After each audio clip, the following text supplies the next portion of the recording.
Happy Tuesday. Welcome back to your stimulus package and stimulus check update. I hope you are staying safe and I hope you're doing well today. So in today's update, we'll quickly go through the new details that were seen out of Washington when it comes to the current status of the stimulus package and the stimulus check, and also the big drama that's been going on in Washington right now between Mitch McConnell and Chuck Schumer. Now we'll talk about all the other critical details that you deserve to know when it comes to the economy and the stimulus package. But before we dive in, if this is your first time stopping by this channel, welcome. Consider subscribing now to join this amazing community to stay informed on the latest stimulus updates, economic updates, and financial tips for your financial wellness and success. And one more thing, if you support more financial help to the people, if you feel like more people need to get the financial help they need during this period, give this video a thumbs up and share this video with other people to help them get this information quicker. Thank you. So let's jump right into it. What exactly are we seeing right now? The big news, according to Fox Business on several outlets out there, is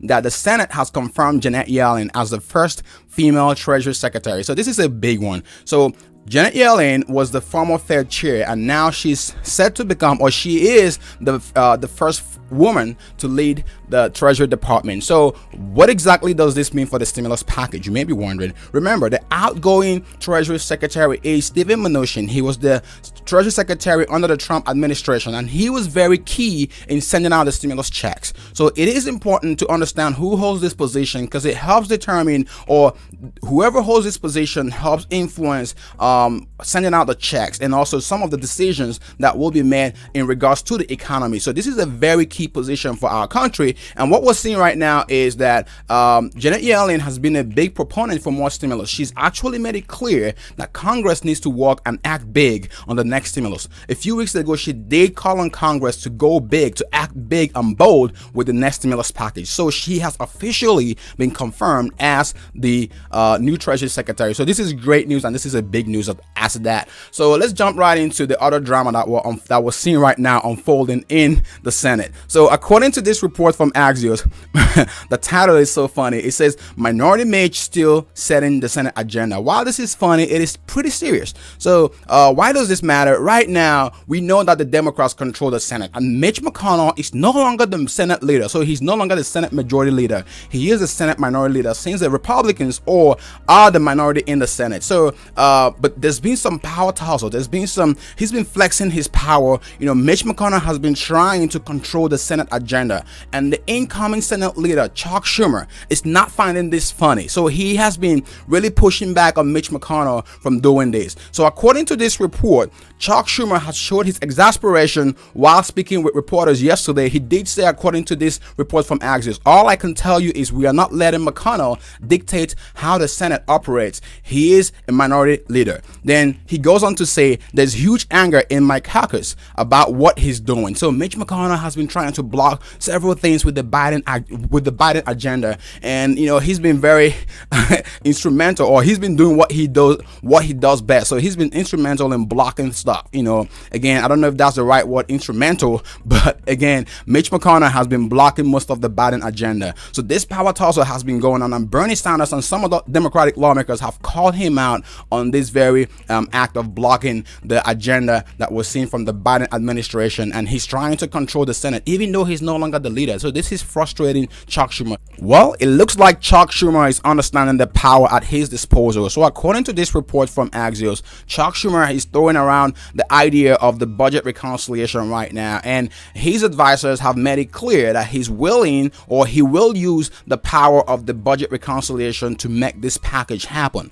So it is very clear that if we do not have enough support from the GOP lawmakers, chances are that we're going to see the budget reconciliation process take effect, or get into effect, to pass the stimulus package and get the checks to the people. So according to this report, it does seem like Biden has made it clear that the time is ticking and time is of essence. So Congress needs to act pretty quickly in order to get this package passed, and Chuck Schumer would need 50 Democratic lawmakers in the Senate to vote yes on this bill and then break the tie with Vice President Kamala Harris's vote in order to have this pass through the budget reconciliation process. And again, according to the statement here, the reconciliation process can be a longer process, so do not expect this to go pretty quickly. Experts are saying that this package will likely be passed sometime in March of this year. So again, this is not as soon as we expect, but again, we're just a few days away from next month. So let's see. Hopefully things are going to pick up. House Speaker Nancy Pelosi has also said in the past few days that the House is set to vote on this bill early next month. So that means that things are kind of moving along slowly, but again in the right direction. But we just need all these chatters and all this resistance to kind of die down and have some more support, bipartisan support on this bill. So the big question right now is, are we going to see a deal? Are both sides going to strike a deal? Will Mitch McConnell get his people to strike a deal with the Democrats?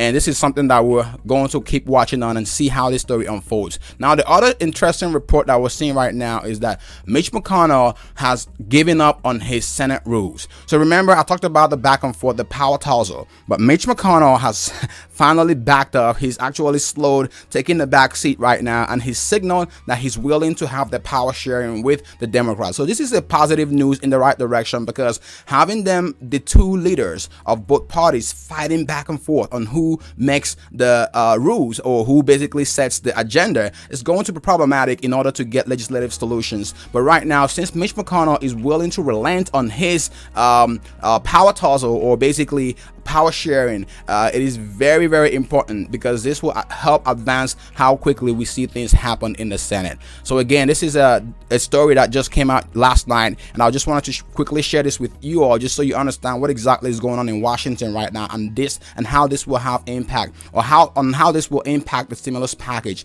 and also the passing of the stimulus checks. So the very shocking report that we're seeing right now from the Hill is that California officials have confirmed over $11 billion in unemployment fraud during the pandemic. So this is alarming. $11 billion. This is about 27%, according to several reports out there, of the unemployment insurance payment in the state of California. So $11 billion.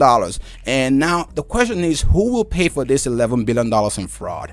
This is our taxpayers' money, right? We're talking about $11 billion in unemployment fraud. 27%. That's a lot of numbers. I want to get your thoughts on this in the comment section below. What exactly do you think, or who do you think will pay for all of this $11 billion in fraud that we're seeing right now in California? So this is another very interesting one. Now, when it comes down to the $300 unemployment benefit, I mean, which states are paying and who hasn't yet gotten their payments? If you've gotten your $300 unemployment benefit, give this video a thumbs up and let us know the state you're in, and also let us know around what time frame you got your checks in the comment section below. But right now, over 46 states have started paying this unemployment benefit. So if you have not gotten yours, you may be in one of those states that have not sent the payments yet, or the states that are still working on getting the checks to everyone else. But it is important to understand that these checks have already gone out to most people in over 46 states. So if you have not gotten your check, you may need to check in with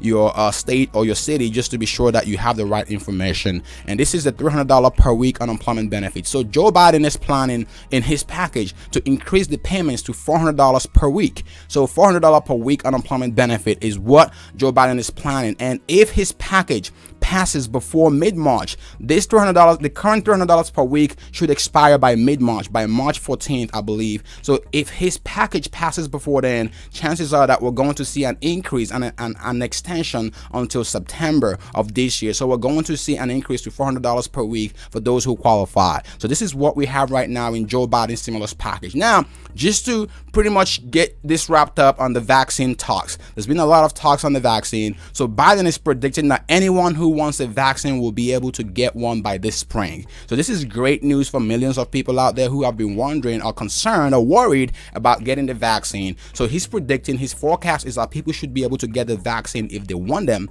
by this spring. So we're hoping this goes pretty quickly and this happens as his prediction has happened. But right now, if you were looking to make some extra money from the comfort of your home during this period, be sure to check out the helpful and exclusive videos on the left. And remember, your credit score is very important. So if you're looking to build your credit score during this period, maybe your credit has taken a hit or you're looking to boost your credit limit, be sure to check out the helpful and very useful tips in these videos on the right. See you in the next update. Stay safe and thank you for watching.